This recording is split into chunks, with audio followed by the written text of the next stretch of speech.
إن الذين يبايعونك إنما يبايعون الله يد الله فوق أيديهم فمن نكث فإنما ينكث على نفسه ومن أوفى بما عاهد على الله فسيؤتي أجرا عظيما.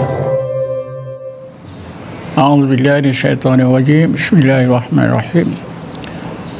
Wassalatu wassalamu ala ashrafil anbiya wal mursalin sayyidina Muhammad wa ala alihi washabihi ajma'in.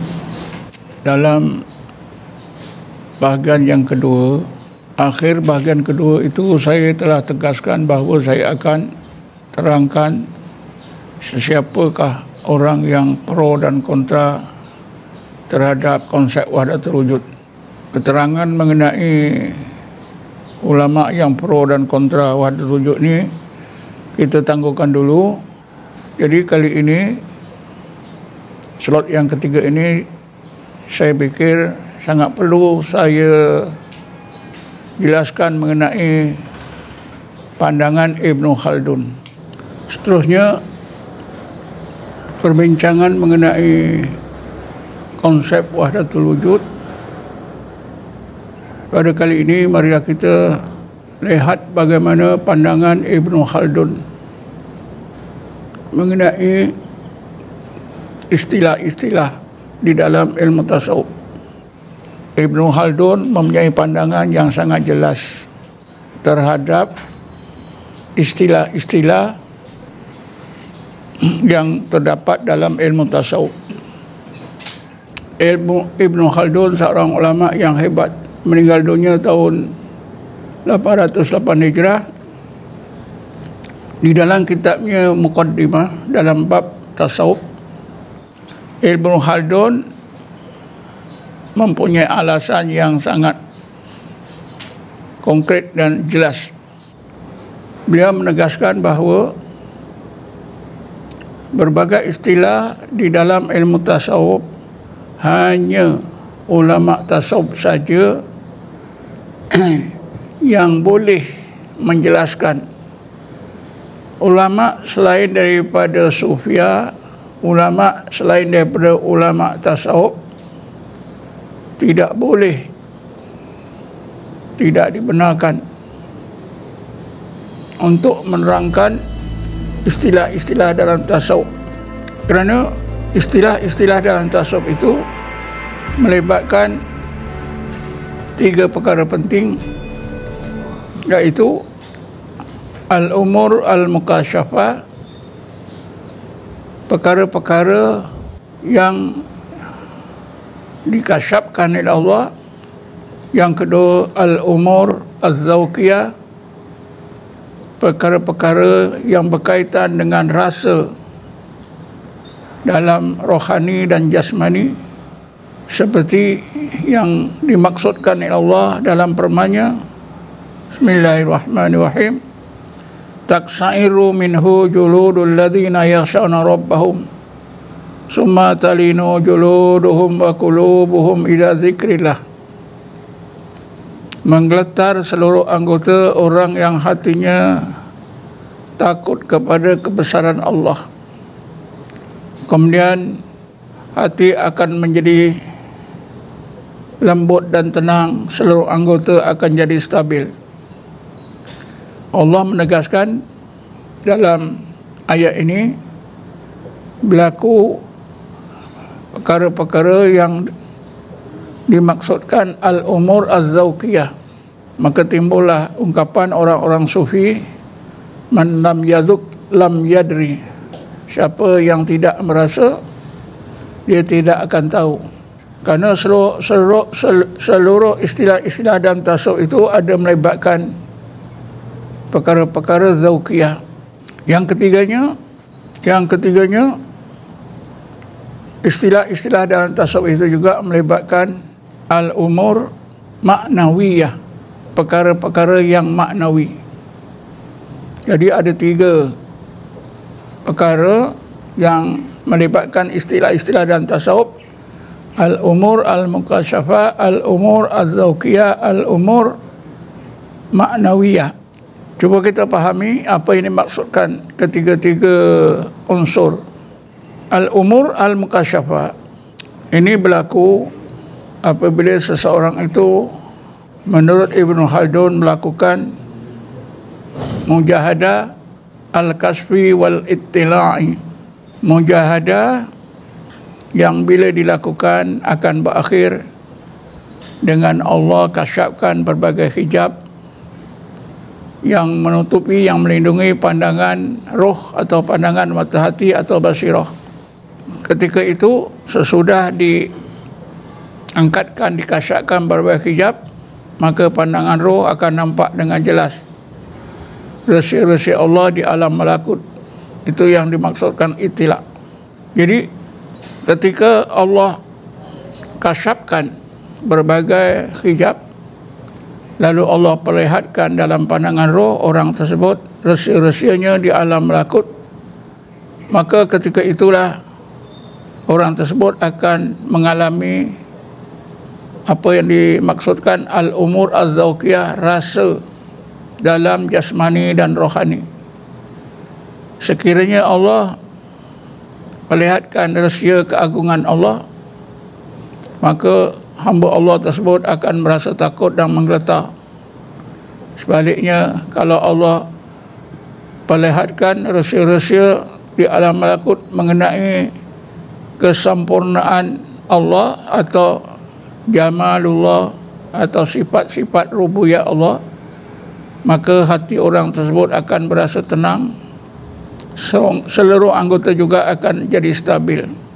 Inilah yang ada antara yang dimaksudkan al-umur az-zawqiyah. Dan apabila berlaku kasyaf dan Allah perlihatkan rahsia-rahsia di alam malakut, maka ketika itulah Allah limpahkan ke dalam ruang hati orang tersebut ma'rifatullah. Jadi ma'rifatullah ini dengan sendirinya termasuk dalam kumpulan perkara-perkara yang maknawiyah, bukan perkara biasa. Di dalam ilmu tauhid pun ada dijelaskan tentang konsep maknawi. Misalnya dalam pembagian sifat ma'ani dan ma'nawiyah. Sifat ma'ani yang 7, qudrat, iradat, ilmu, khayat, sama, basar, kalam. Sifat ma'ani yang 7 ini dapat dipahami oleh akal. Tapi bila meningkat kepada sifat ma'nawiyah, kaunuhu qadiran, kaunuhu muridan, kaunuhu aliman, kaunuhu sami'an, kaunuhu basiran, kaunuhu mutakalliman, sifat ma'nawiyah ini tak akan dapat dicapai oleh akal. Karena sifat ma'nawiyah ini perkara-perkara yang maknawi hanya boleh dicapai dengan menggunakan hati yang telah dihidupkan oleh Allah, diberi cahaya oleh Allah secukupnya. Karena itulah pengalaman seperti yang saya sebutkan ini, itu semua melibatkan istilah-istilah di dalam ilmu tasawuf. Karena itu seseorang ulama yang bukan sufi, bukan ulama tasawuf, dia tidak akan paham dan tak akan dapat menjelaskan konsep istilah-istilah yang tersebut dengan tepat, dengan betul. Kata Ibn Khaldun, sehingga istilah yang mudah sekalipun, kalau bukan ulama sufi tak akan paham. Contohnya istilah ghaflatul qalbi, lalainya hati. Semua kita dah dapat mengetahui ghaflatul qalbi, lalainya hati. Tapi konsep ghaflatul qalbi yang sebenar yang diajar dalam ilmu tasawuf, kita tak akan dapat memahami selagi kita tidak dikurniakan Allah, Allah buangkan sifat ghaflah daripada hati, lalu Allah tanamkan sifat yaqadah di dalam hati kita. Jadi apabila seorang itu dikurniakan oleh Allah, dihilangkan ghaflatul qalbi, ditukarkan dengan yaqadatul qalbi, sedarnya hati, hidupnya hati, orang tersebutlah yang baru dapat memahami Orang tersebutlah yang boleh memahami apa sebenarnya konsep ghaflatul qalbi dan konsep yaqadhatul qalbi.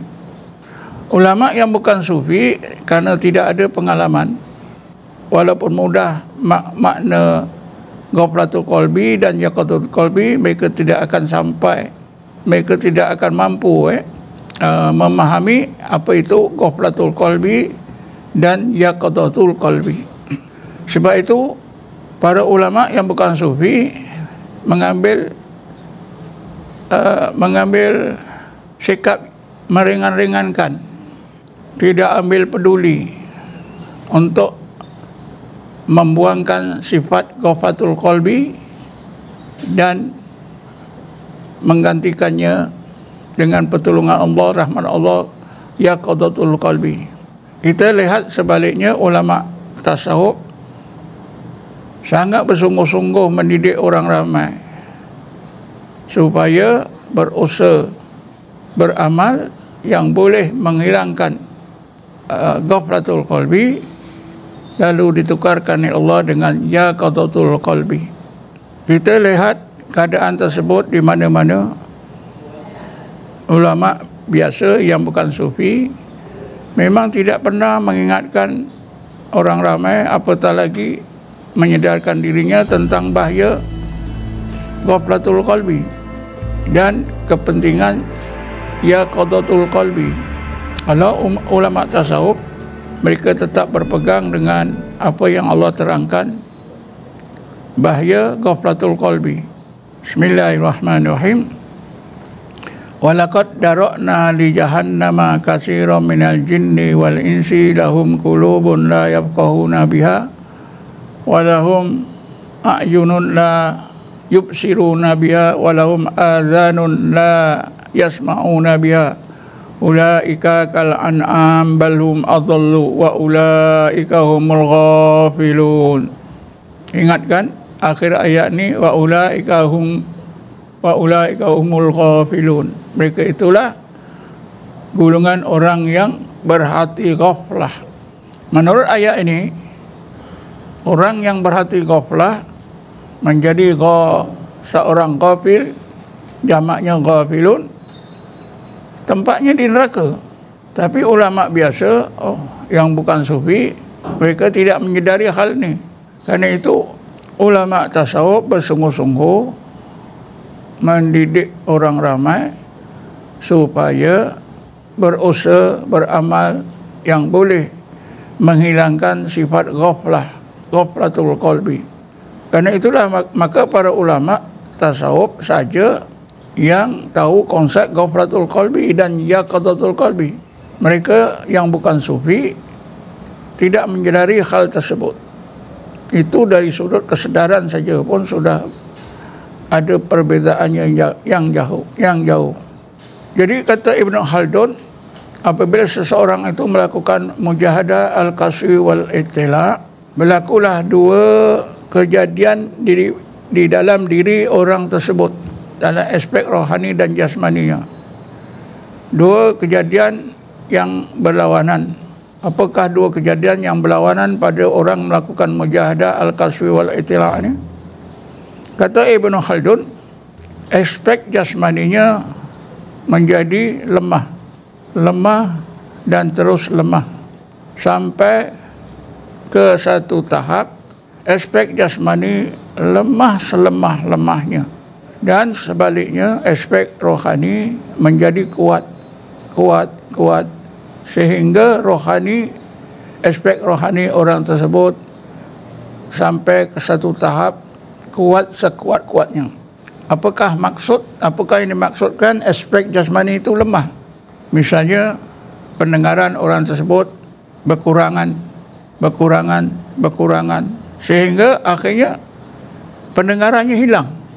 Sekiranya ada orang membakar mercun berdekatan dengan orang tersebut, insya-Allah orang tersebut tak dengar dentuman mercun tersebut. Malahan kalau ada bom meledak di dekatnya pun mungkin tak dengar. Begitulah juga penglihatan. Penglihatan orang tersebut makin hilang, sehingga penglihatan mata kepala itu hilang, tak nampak apa pun. Daya dan kekuatan juga hilang, sehingga orang tersebut kalau duduk mungkin dia tergolek kerana tak ada daya kekuatan. Segala sifat-sifat ma'ani yang macam ada dalam diri orang tersebut hilang. Maka ketika itulah Allah sampaikan kepada sifat maknawiyah yang 7. Kaunu qadiron, kaunu muridan, kaunu aliman, kaunu sami'an, kaunu basiron, sehinggalah kaunu mutakalliman.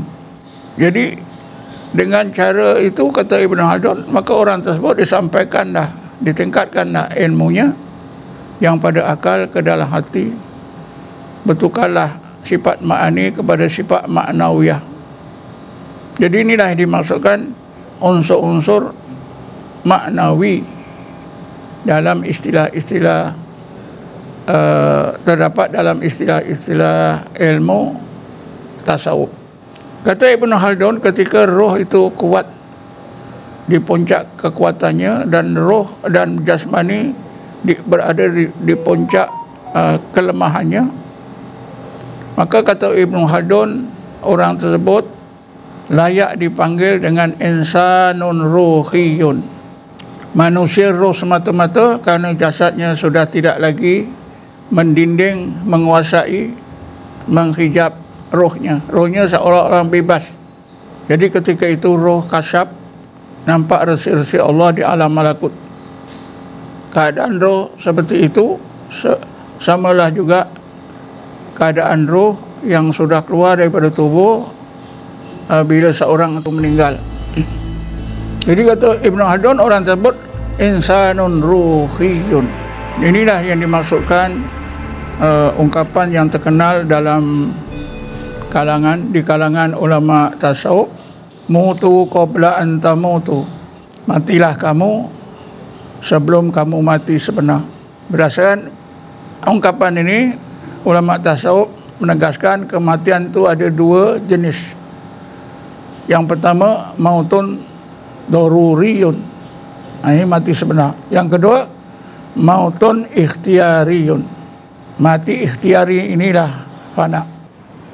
Jadi berdasarkan 3 alasan inilah, maka Ibn Khaldun menegaskan hanya orang sufi saja yang memang mengalami 3 aspek ini, mengalami zauq, mengalami kasyaf, dan juga disampaikan oleh Allah kepada hakikat ataupun apa yang saya sebut tadi, maknawiyah, perkara-perkara maknawi yang hanya dapat dicapai oleh pandangan hati. Sesudah hati itu dihidupkan oleh Allah, diberi cahaya oleh Allah. Oleh kerana itu, ulama yang bukan sufi, kalau mereka memaksa diri mereka menjelaskan apa-apa juga istilah dalam tasawuf, memang tidak akan berjaya menjelaskan seperti yang dikehendaki oleh ulama tasawuf. Biasanya akan menyimpang jauh. Kalau kita hubungkan dengan wahdatul wujud, memang tak akan, ulama yang bukan sufi tidak akan dapat memahami dengan betul, dengan tepat konsep wahdatul wujud. Malahan apa yang berlaku kita dapati menyimpang jauh. Mereka menganggap wahdatul wujud ini sama seperti hululiyah dan ittihadiyah. Dan di negara kita, tugas untuk menjelaskan kepada orang ramai konsep wahdatul wujud dibebankan kepada satu jawatan kuasa yang dikenali jawatan kuasa akidah. Memikulkan beban untuk memahami konsep-konsep istilah-istilah dan tasawuf ini kepada jawatan kuasa akidah itu tidak ada masalah.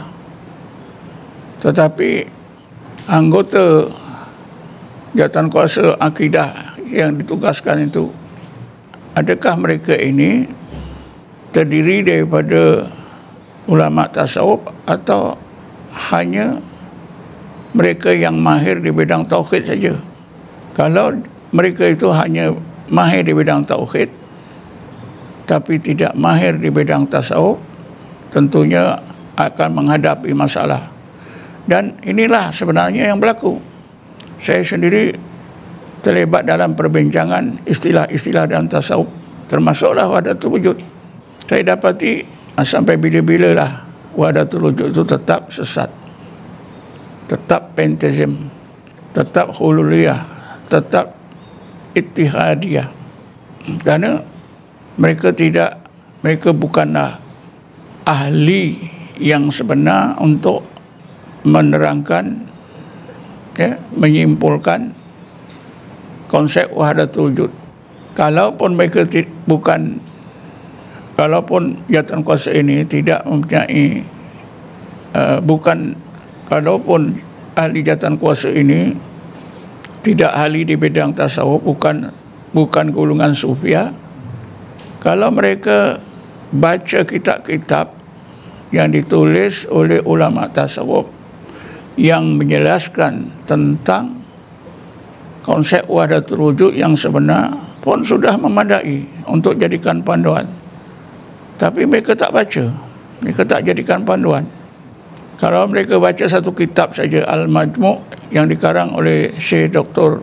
Abdul Khadir Mahmud, mereka akan temui jawapannya yang terang, yang benar. Begitu juga dalam kitab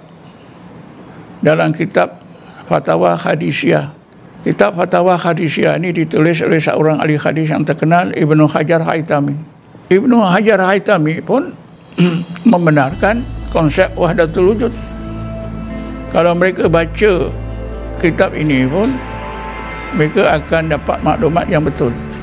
Jadi pada kali ini saya nak terangkan seterusnya pandangan Ibnu Khaldun tadi, bahawa apa juga istilah dalam tasawuf hanya ulama tasawuf saja yang mampu menjelaskannya dengan terang, dengan betul, tidak menyimpang. Benar-benar mereka sajalah yang patut, yang layak menerangkan, sehingga berbagai konsep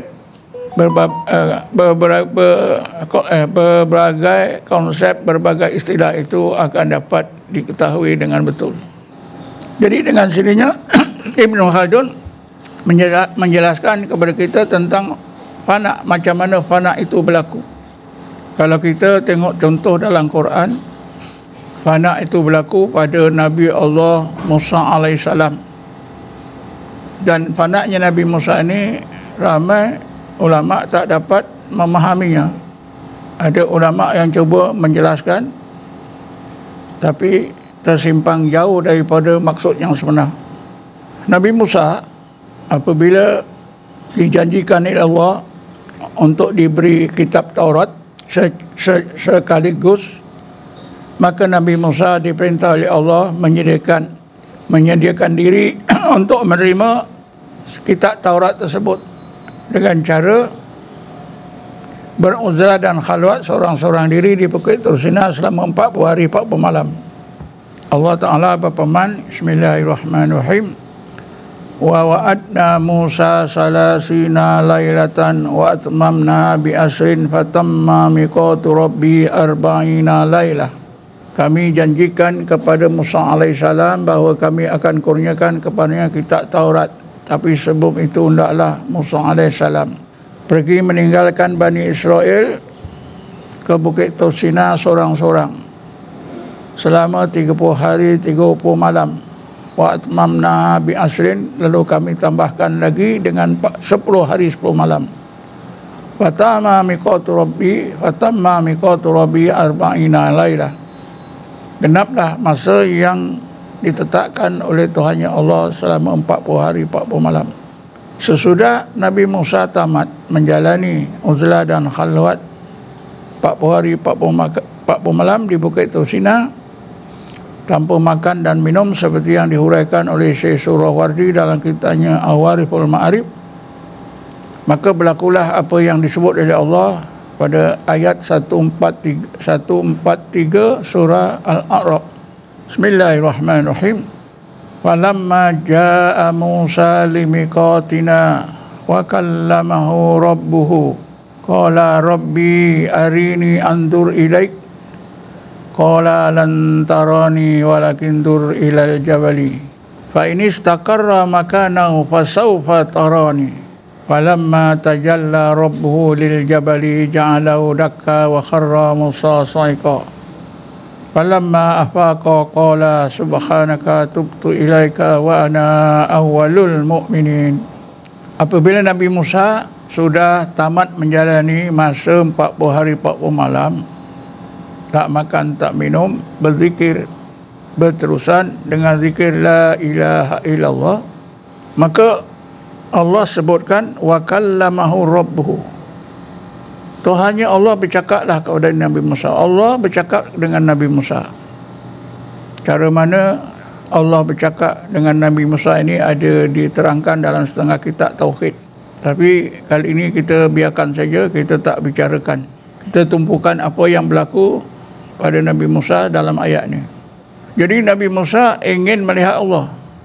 Qala rabbi arini anzur ilaik. Nabi Musa berkata, ya Allah, aku ingin melihat engkau dengan kedua-dua mataku, ya Allah. Maka Allah jawab, qala lan tarani walakin dur ilal jabali fa in istaqarra makanahu fasawfa tarani. Wahai Musa, engkau tak akan dapat melihat aku dengan kedua matamu. Akan tetapi engkau renungkanlah baik-baik Bukit Tursina dan kejadian sekitarnya. Sekiranya Bukit Tursina dan kejadian sekitarnya tetap wujud seperti yang kau nampak, fasawfa tarani, nascaya engkau boleh nampak aku nanti. Tapi apa yang berlaku? Yang berlaku Allah sebutkan, falamma tajalla rabbuhu lil jabali ja'alahu dakka wa kharra Musa sa'iqa. Maka apabila Allah tajallikan rahsia kewujudan zatnya menerusi Bukit Tursina, menjadikan Bukit Tursina itu hilang lenyap, kita mestilah fahami apa yang dimaksudkan dalam ayat ini. Falamma tajalla rabbuhu lil jabali ja'alahu dakka wa kharra Musa sa'iqa. Untuk memahami ayat ini, mestilah kita ada maklumat yang asas tentang kejadian alam semesta. Kejadian alam semesta ini ada dua lapis. Luarannya disebut oleh Allah alam mulki, dalamannya disebut oleh Allah alam malakut. Dalam Quran kita semua sudah maklum ada surah Al-Mulk. Ayat pertama, Bismillahirrahmanirrahim. Tabarakalladzi biyadihil mulku wa huwa ala kulli syai'in qadir. Maha berkat Allah di dalam kekuasaannya seluruh alam mulk, seluruh alam zahir, alam nyata, semua dalam kekuasaan Allah. Akhir surah Yasin, Bismillahirrahmanirrahim. Fasubhanalladzi biyadihi malakutu kulli syai'in wa ilaihi turja'un. Akhir surah Yasin ini Allah sebutkan alam malakut. Alam malakut itu ialah batin kejadian. Zahirnya yang kita nampak ini alam mulki, alam zahir, alam nyata. Batinnya yang kita tak nampak dengan mata kepala namakan alam malakut. Sesuailah dengan bakat yang Allah beri pada seseorang manusia. Allah beri pandangan mata kepala untuk melihat alam mulki, alam zahir. Allah juga beri pandangan mata hati atau pandangan roh untuk melihat alam malakut. Melihat alam mulki, alam nyata ini dengan mata kepala akan dapat ilmu mengenal Allah. Kalau dihubungkan dengan tauhid, Allah berfirman, fa aina ma tuwallu fasamma wajhullah. Mana saja kamu lihat dengan mata kepala kamu akan rasa wujudnya Allah. Adapun mata hati atau pandangan roh ini untuk melihat alam malakut. Jadi bila Allah berfirman falamma tajalla rabbuhu lil jabali ja'alahu dakka, Allah kurniakan kepada Nabi Musa dibukakan berbagai hijab yang melindungi pandangan mata hati atau pandangan roh Nabi Musa. Maka pandangan roh Nabi Musa dapat melihat alam malakut, Bukit Tursina dan kejadian sekitarnya. Ketika itu juga, serentak dengan itu juga, pandangan mata kepala Nabi Musa dihilangkan oleh Allah. Kerana antara pandangan mata kepala dan pandangan mata hati atau roh itu tak boleh digunakan serentak. Bila seseorang menggunakan pandangan mata, maka pandangan mata hati atau pandangan roh tertutup. Sebaliknya, bila seseorang itu dikurniakan Allah menggunakan pandangan mata hati atau pandangan roh, maka pandangan mata kepala hilang, ditutup oleh Allah. Inilah yang dimaksudkan fana. Bukit Tursina itu bukan Bukit Tursina yang difanakan. Yang difanakan ia pandangan Nabi Musa. Bukit Tursina tetap tersergam sampai sekarang. Cuma Nabi Musa ketika itu, kerana pandangan mata kepalanya dihilangkan oleh Allah, difanakan oleh Allah, maka mata kepalanya tak nampak lagi lah Bukit Tursina. Tapi pandangan roh atau pandangan mata hati Nabi Musa, dia nampak rahsia Allah di alam malakut Bukit Tursina.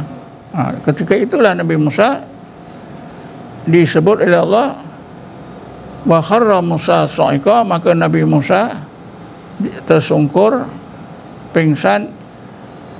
Apa yang diterangkan oleh ulama tasawuf, tersungkur fana. Kerana Nabi Musa hilang pendengaran, hilang pandangan mata, hilang daya kekuatan. Keadaan Nabi Musa jadi lembik seperti kain buruk. Itu kerana itulah maka disebut wa kharra Musa sa'iqa. Berapa ketika kemudian Allah pulihkan.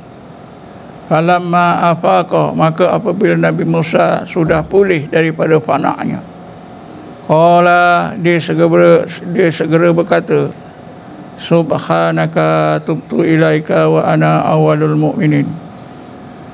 Kata-kata Nabi Musa ini sangat penting untuk jadikan bukti dalil bahawa Nabi Musa bukan pingsan, tapi Nabi Musa mengalami difanakan oleh Allah. Sebab itu sebaik-baik beliau keluar daripada keadaan fana, beliau segera berkata, subhanaka, maha suci engkau ya Allah, tubtu ilaika. Kerana itu ya Allah, aku serah diri zahir batin aku untuk menjadi hamba-Mu yang sempurna ya Allah. Wa ana awwalul mu'minin, aku rasa inilah titik permulaan aku mukmin sebenar.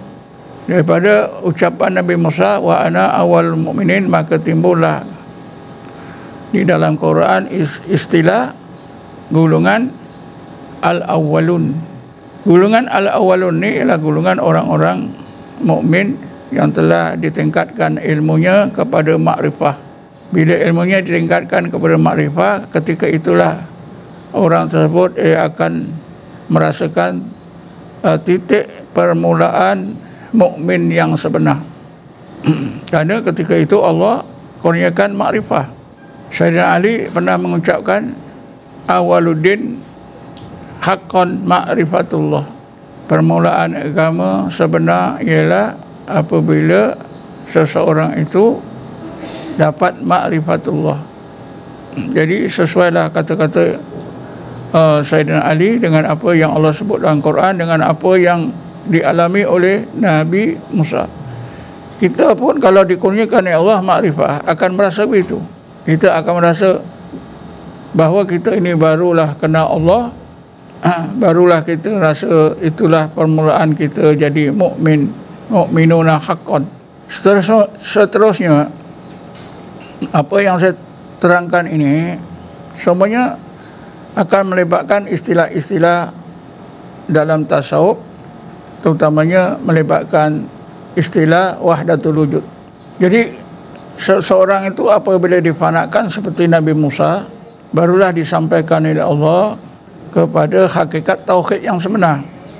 Sekurang-kurangnya tauhid uluhiyah dan tauhid rububiyah Allah, tauhid keagungan dan tauhid kesempurnaan Allah sebagai Rabbul Alamin.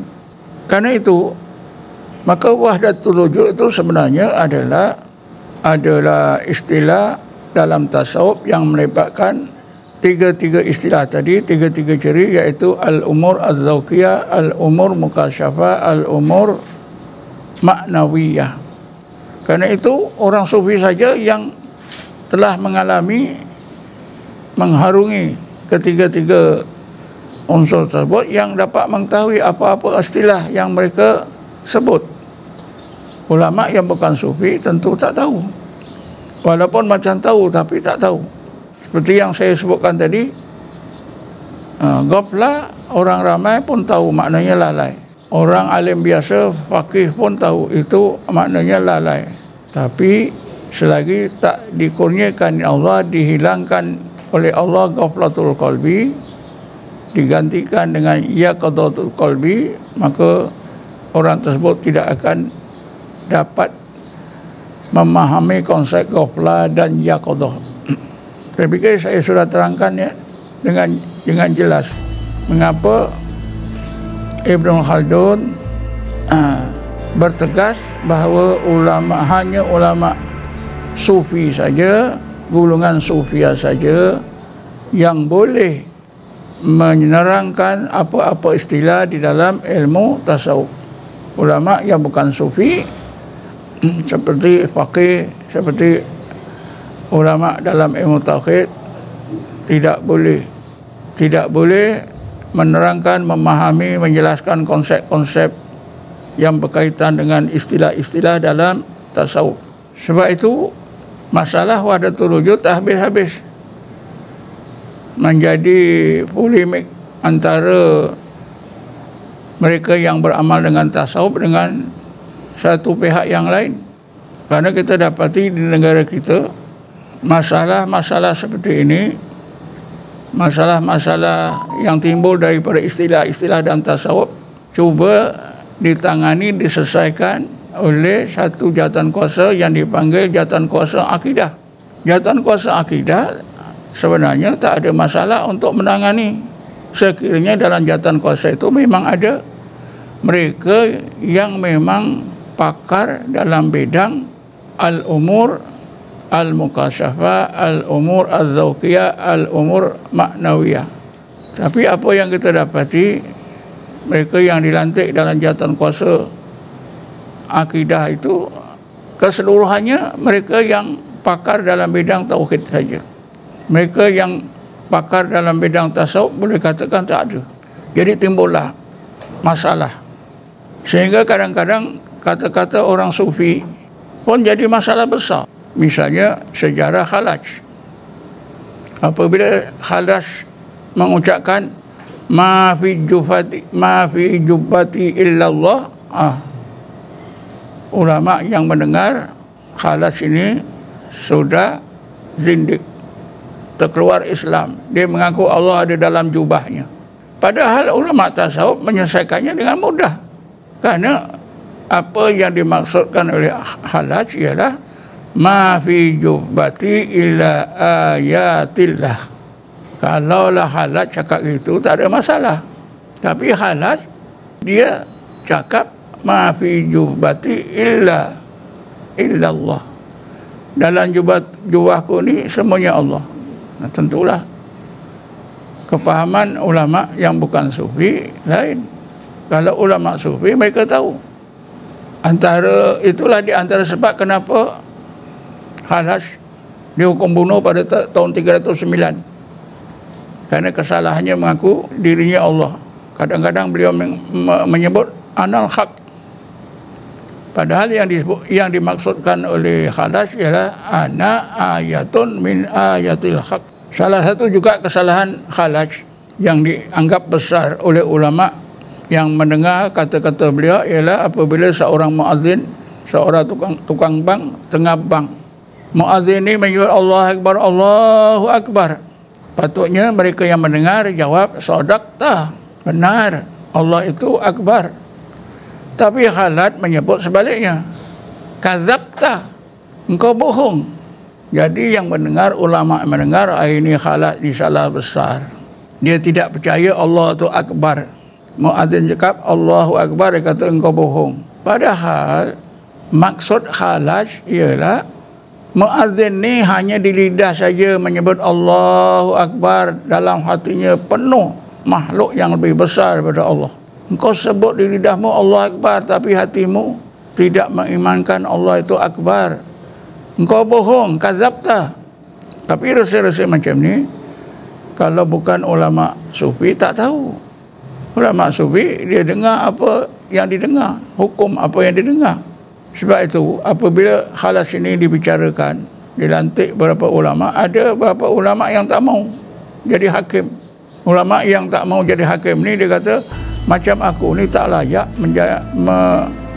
menghukumi orang seperti Khalaj. Tapi yang berani jatuhkan hukuman mati. Jadi apakah yang dimaksudkan oleh Ibn Khaldun al-umur al-mukasyafah? Kita mesti melihat pandangan Ibn Khaldun tentang kaedah mendapatkan makrifatullah. Imam Ghazali yang meninggal dunia tahun 550 telah saya sebut dalam bahagian yang kedua bahawa makrifatullah itu akan dicapai oleh seseorang dengan melakukan mujahadah. Dan Imam Ghazali hanya menyebutkan caranya dengan berzikir saja. 300 tahun kemudian apabila lahir hidupnya Ibn Khaldun yang meninggal dunia tahun 808 Hijrah, beliau menjelaskan konsep mujahadah yang bila dilakukan berakhir dengan Allah kurniakan makrifatullah. Kata Ibn Khaldun, mujahadah yang tersebut beliau tegaskan sebagai mujahadah al-kasfi wal ittila'i. Maksud Ibn Khaldun, mujahadah yang bila dilakukan oleh seorang mukmin berakhir dengan Allah kurniakan kasyaf, Allah akan kasyafkan berbagai hijab yang melindungi pandangan roh atau pandangan mata hati atau basirah. Maka ketika itu pandangan roh atau pandangan mata hati telus, jauh dan tajam akan dapat melihat dengan jelas rasi-rasi Allah di alam malakut. Ini yang dimaksudkan ittila. Ittila itu maknanya terang, jelas. Jadi dengan mujahadah al-kasfi wal ittila yang memenuhi syarat-syarat seperti yang disebutkan oleh Ibn Khaldun, antara syaratnya ialah mesti ada pimpinan seorang guru mursyid yang memang sudah mahir di bidang tersebut. InsyaAllah orang tersebut akan dikurniakan Allah ma'rifatullah. Biasanya seorang yang melakukan mujahadah tersebut di bawah pimpinan seorang syekh dengan mengamalkan zikir dan tafakur yang berterusan dari satu hari ke satu hari, siang atau malam, Allah akan hidupkan hati orang tersebut. Bila Allah hidupkan hati, Allah lempahkan dalam hati yang hidup disebabkan zikir dan tafakur tadi nur. Ini disebut oleh Allah dalam ayat 122 surah Al-An'am. Bismillahirrahmanirrahim. Awaman kana mayyitan fa ahyainahu wa ja'alna lahu nuran yamshi bihi fin-nas kaman masaluhu fi dhulumat laisa bi kharijin minha. Dalam ayat ini Allah terangkan dua keadaan hati. Yang pertama, hati yang mati Allah hidupkan. Sesudah Allah hidupkan, Allah beri nur dalam hati yang hidup itu. Awaman kana mayitan fa ahyainahu wa ja'alna lahu nuran yamshi bihi fin-nas. Adakah orang yang hatinya mati lalu kami hidupkan? Sesudah kami hidupkan, kami jadikan dalam hati yang hidup itu nur, cahaya. Dengan hati yang hidup bercahaya itu, orang tersebut akan dapat menimba ilmu yang sesuai dengan keadaan hati yang hidup bercahaya. Dan ilmu itu akan disebarkan oleh mereka dalam masyarakat manusia. Adakah orang seperti ini, yang punya hati seperti ini, sama dengan orang lain yang hatinya tetap mati, berada dalam kegelapan? Jawapannya tentu tak sama. Apa yang penting dalam ayat ini ialah Allah lah yang menghidupkan hati dan Allah lah yang beri cahaya dalam hati itu. ulama tasawuf bukan hanya berdalil dengan ayat ini saja, tapi ada juga dalil-dalil yang lain, ayat yang lain, antaranya Bismillahirrahmanirrahim. Ya ayyuhalladzina amanu in tattaqullaha yaj'al lakum furqana. Wahai orang-orang yang beriman, sekiranya kamu benar-benar bertakwa kepada Allah, Allah akan jadikan untuk kamu furqan. Furqan dihuraikan oleh setengah ahli tafsir. Furqan ialah nuran yahdifullah fi qalbi man akhabbahu min ibadi yufarriqu bi bainal haqqi wal batil. Furqan ialah nur yang Allah limpahkan dalam hati seseorang yang Allah kasihi dari kalangan hamba-Nya. Dengan nur tersebut dapat digunakan untuk membezakan antara yang benar dengan yang salah. Nah, Furqan. Jadi ayat ini juga menjelaskan bahawa Allah akan menghidupkan hati orang yang benar-benar bertakwa dan diberi Furqan, iaitu nur. Di dalam kitab Al-Hikam, Ibnu Athaillah menghuraikan nur yang tersebut dalam hubungan zikir. Kata Ibnu Athaillah, awrada alaikal warida litakuna bihi alaihi waridan. Yang kedua, awrada alaikal warida liyatasallamaka min yadil aghyar wa yukharriruka min riqil asar. Yang ketiga, awrada alaikal warida liyukhrijuka min sijni wujudika ila fadai suhudika. Menurut Ibnu Athaillah, nur zikir ni ada 3 jenis nur. Yang pertama, nur yaqadah atau nur intibah. Inilah yang disebutkan oleh beliau, awrada alaikal warida litakuna bihi alaihi waridan. Allah limpahkan ke dalam ruang hati anda disebabkan anda terus berzikir, supaya membolehkan hati anda untuk bersedia menerima apa-apa kurniaan ilmu daripada Allah Subhanahu Wa Taala. Dengan nur yang pertama, nur intibah atau nur yaqadah ni, hati jadi hidup bercahaya.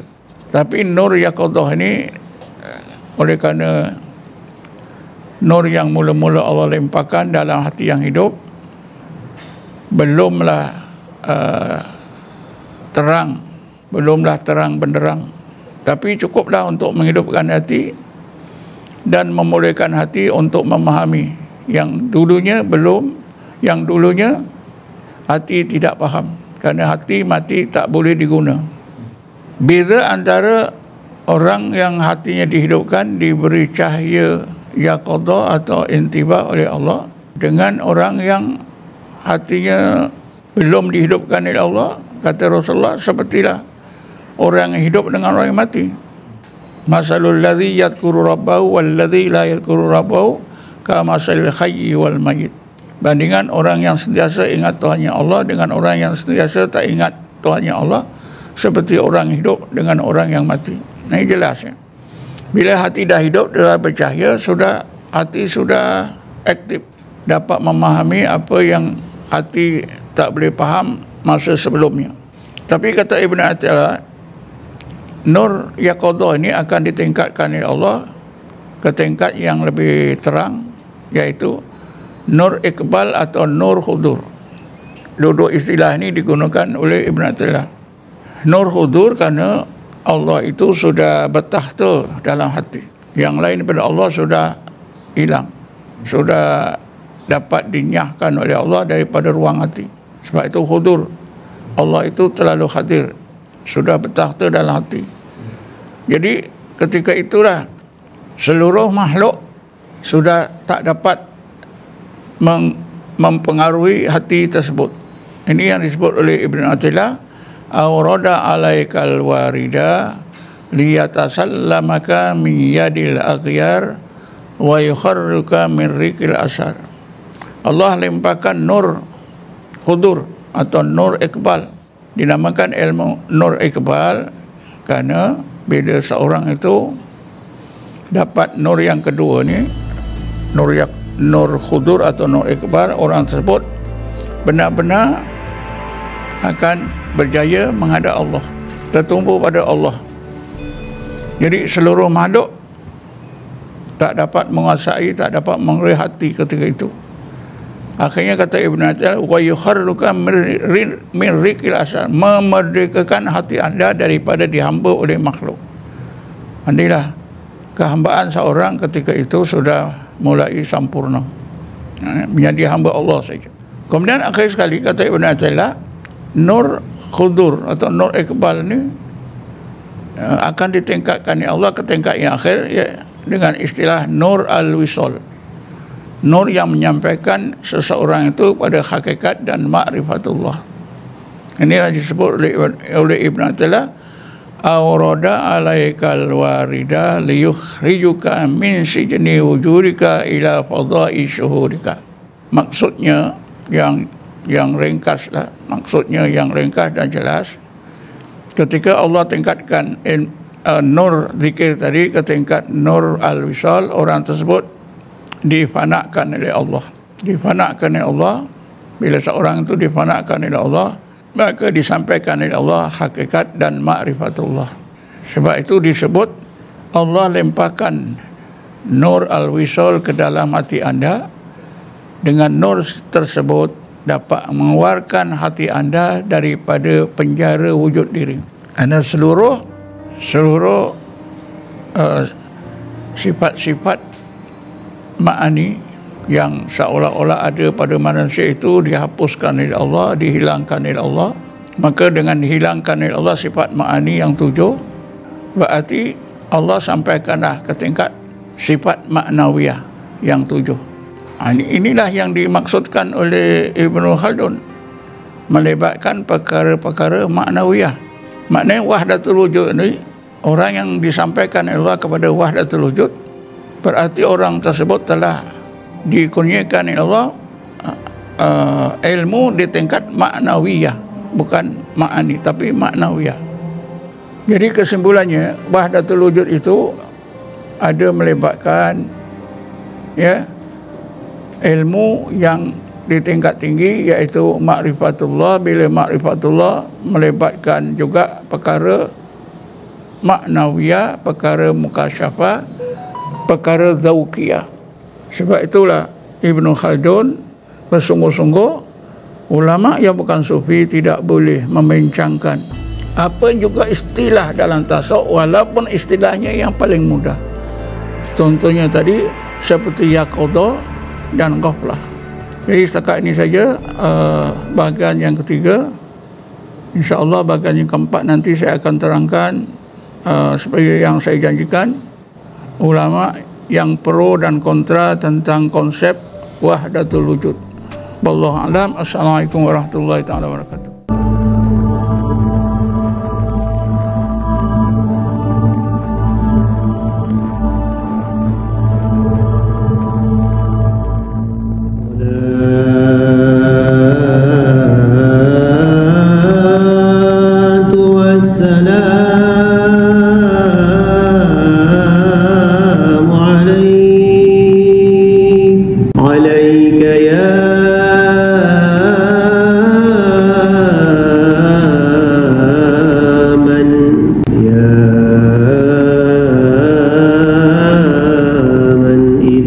سجدا